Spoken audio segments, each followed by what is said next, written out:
Hey my friends, what's happening? Okay, so I did a DIY on an ice-powered air conditioner with some pipes and whatnot in a cooler. So I'm actually gonna do something. I'm gonna do it again, and I'm gonna make it, I hope, a little bit more efficient with some thinner pipes. So we're gonna go to Home Depot right now and see what we have as far as like thinner type pipe for the air to flow through. So let's go to Home Depot.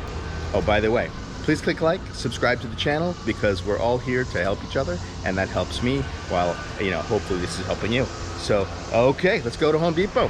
All right, guys, so last time I used PVC, nope, I used ABS for the system, and I think I have an idea, because what I want to do is I want to have like more time in the pipe for the ice to cool down the air that's going through the pipe. So I have an idea. Let's see if we can make this work. Okay, so what's the idea? So what I have here is I have a 4-inch inline fan. By the way, I'll have a link in the description of where you can get these on Amazon. So easy peasy, no big deal. They're like 20 bucks. My idea is, because ABS is an insulator, so I wanted to get something that had less insulation so that the ice could actually cool more of the air going down through the system. So here's what I want to use, and we'll see how we're gonna make that fit this in just a second. All right, so here is what we're gonna do. We're gonna get this flexible discharge hose, which is like super thin walled. So basically what's gonna happen is the ice is gonna be able to get around this and cool this pipe down a lot faster than it would on the ABS. And there's a lot more of these loops. So basically, it's as simple as this. The more time that the air has in the hose going down through the system in like a cold environment, the colder it's gonna be when it comes out. So that's the problem with these other systems, where they basically just like run, you know, air on one side of the cooler and then have it come out on the other side just over ice, because it doesn't spend that much time in the ice. It's just like in and out.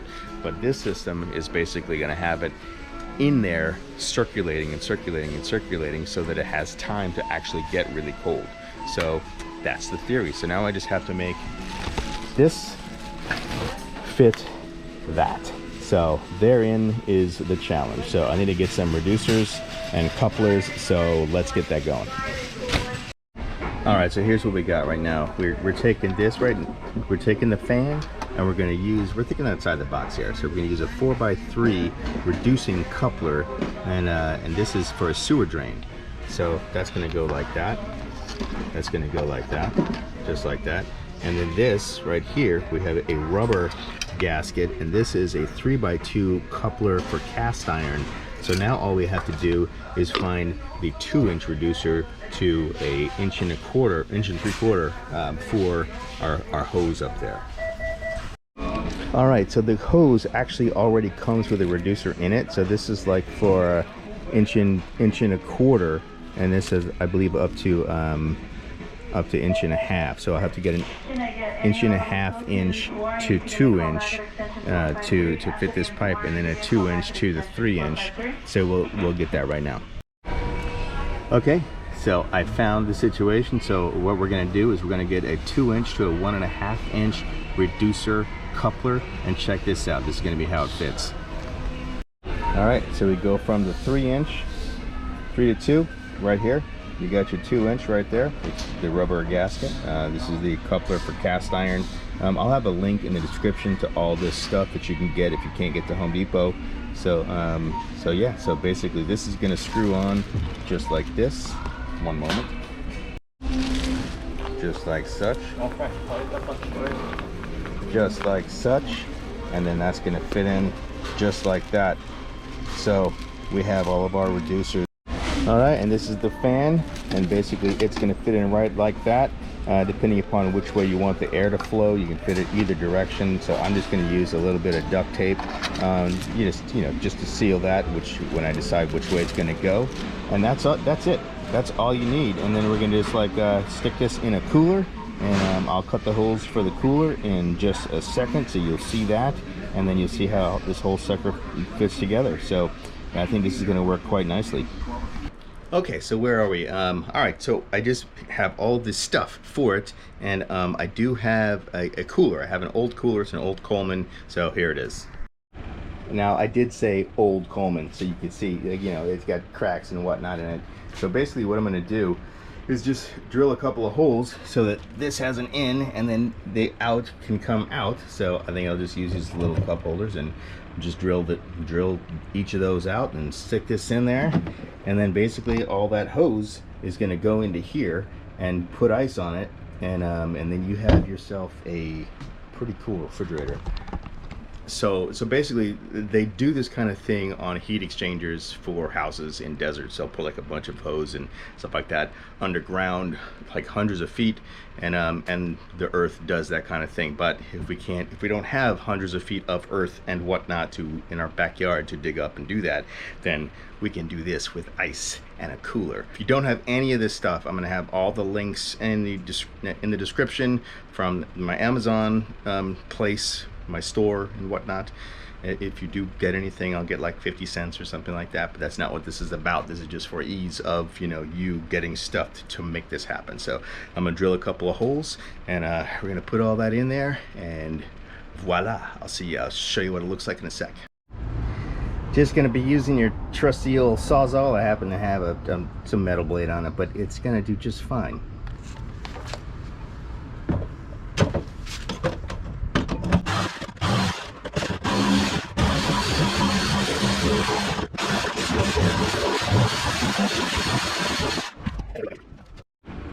All right, so now all you gotta do is just like set this in to that hole right there, put that hose on the other end, and put the other end of the hose out here.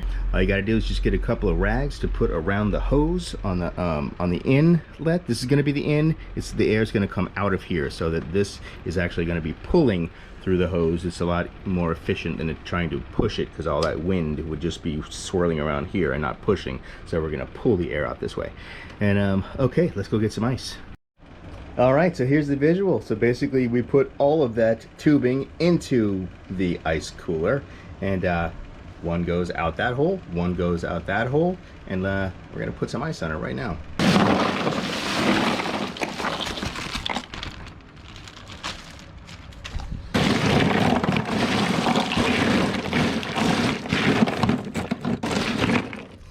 So basically what that's going to do is it's going to chill that whole situation of the tubing, and the air is going to go all through. It's going to have a long time to travel through all of that and get cold. So you can put a little water in there if you want to, just like to speed the process up, but I don't like to do that. I'll just, like, you know, just leave it, let the ice do its thing and melt on its own. That would be like really cold water.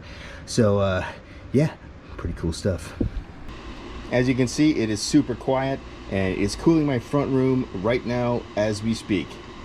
Hey my friends, thank you so much for joining me on this video. Just a reminder, all the stuff that you saw there is in the description, the links in the description, so you can buy all those things if you want to do something like this. And it does work. I do, you know, I use them every day. Actually, I have two now. So I have the first one, which is in the link also, which is the PVC pipe, so you can see how I did that. And then also this one that I just made. And so now I have two of them running in our apartment, and it, you know what, saves a lot of money on electricity for the AC, which we do not run. So all right, thank you so much. Hope you've enjoyed the video. Leave a like, leave a comment, subscribe to the channel if you like this kind of thing, and I'll see you on the next one.